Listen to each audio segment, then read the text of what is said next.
So I recently dropped my hours working as a nurse. Why did I do this? Do I hate my job? You're about to find out in this video. Daddy, no! Daddy, yes!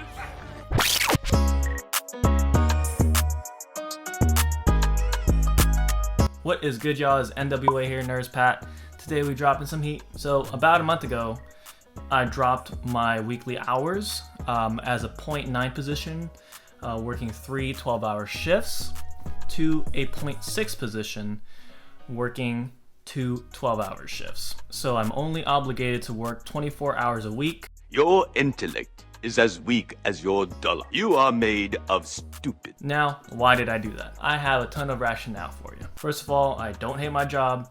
That wasn't the reason why. I have 6 reasons to share with you. The most important thing to me was increased flexibility. If I really wanted to, I could clump my days together and work 4 12-hour shifts in a row and get 10 days off without using PTO every single time. Now, of course, those 4 12s in a row is tiring, but it's doable. This will come in handy for me for times of the year that I have a lot of events or vacations going on. For instance, the summer's coming up and I have a lot of celebrations going on, a lot of vacations, a lot of things I want to do. This allows me to use less PTO, request less vacation, and just go on and do the things that I have planned without even having to request. Sometimes you'll request and you don't get the times you want, you don't get the vacation you want, you have to reschedule your flights or whatever, and that's just a nightmare, right?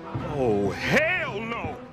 Ain't nobody trying to deal with that. My second point talks about finances. Now, financially, was this a smart move for me? Hello, I like money. Isn't that a huge pay cut from my yearly salary? My hourly wage would be exactly the same, whether I'm a 0.9 or a 0.6. How much I make in the end of the year is gonna depend on how many total hours I work for that specific year. I work in an emergency department, the ER. Basically, it's very, very easy to pick up extra shifts. They're pretty much available every single day. There's shortages every single day in which you could pick up in 4-hour increments. On top of that, as a 0.6, any additional hours worked over my code status of my 24-hour obligation is basically overtime. And overtime, of course, means more money for the hours you work. Tell them to bring me my money.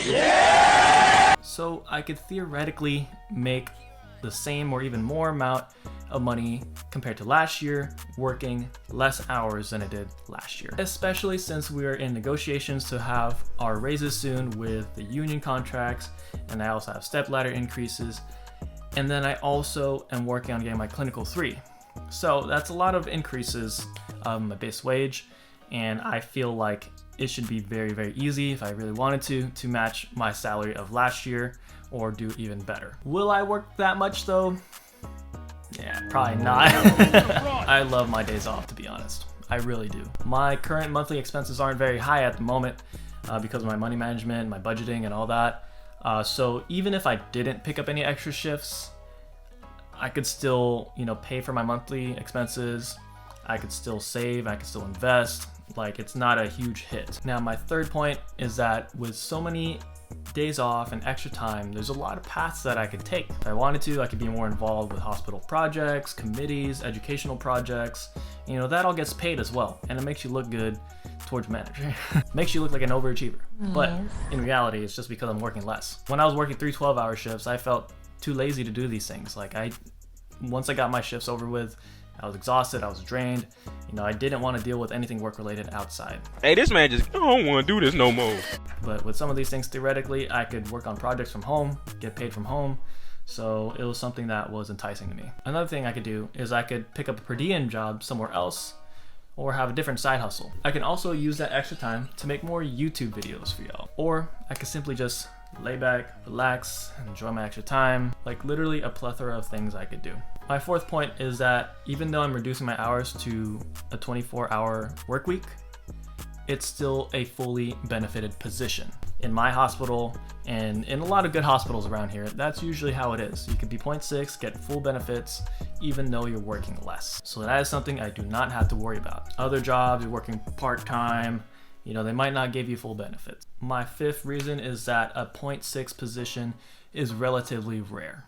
Mostly the older OG nurses are the ones that have this 0.6 position. I got lucky because one of the nurses with more seniority than me who was 0.6 wanted to increase her code status to a 0.9. Other people might have, families, higher monthly payments, mortgages, stuff like that I don't have, that require you to have more hours. Someone like that would probably benefit from the safety of for sure having those 36 hours a week.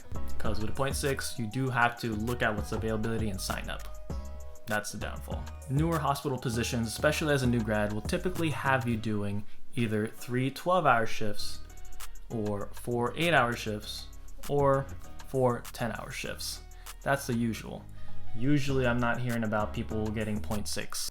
And my 6th point is that it's easy to revert back to a 0.9 or 36-hour work week if I really wanted to. There is always positions open up in the emergency department, especially for night shift.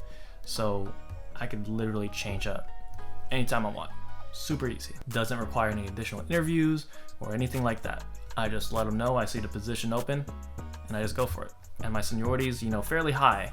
So it's a high likelihood that I would get it. So, I figured if I got to 0.6 and I regretted it, it's easy to revert back. If I didn't take the 0.6, who knows when that 0.6 would be available again. And I might regret it. And I'll give you a little bonus reason too. Let's say this is reason number 7. Lastly, going 0.6, aka reducing your hours, can help reduce your amount of work stress and nursing burnout. As you may know, nursing can take a toll on us, both physically and mentally. Say I've been having a ton of shitty shifts in a row, right?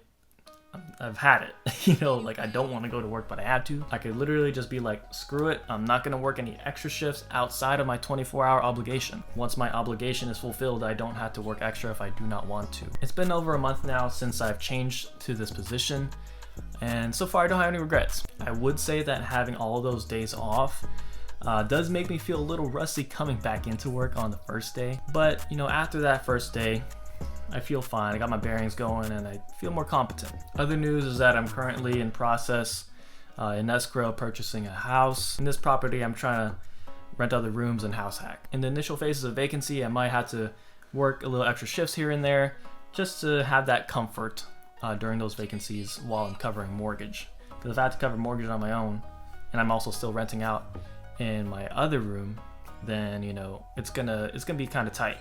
And I won't be able to save, I won't be able to invest during those times, so that would suck. I might make some videos on that journey, on that property. Let me know if you'd be interested in that content. May or may not do it. Anyways, enough of the tangent. This was my work-life update for y'all, as well as my rationales behind my choices. What do you think? You think it was a good idea? You think it was a bad idea? What would you have done? Hope you enjoyed the video and got some valuable insight. If you're feeling the content, of course, don't forget to comment, like, and subscribe to support your boy. And as always, stay safe, stay humble. I'm out.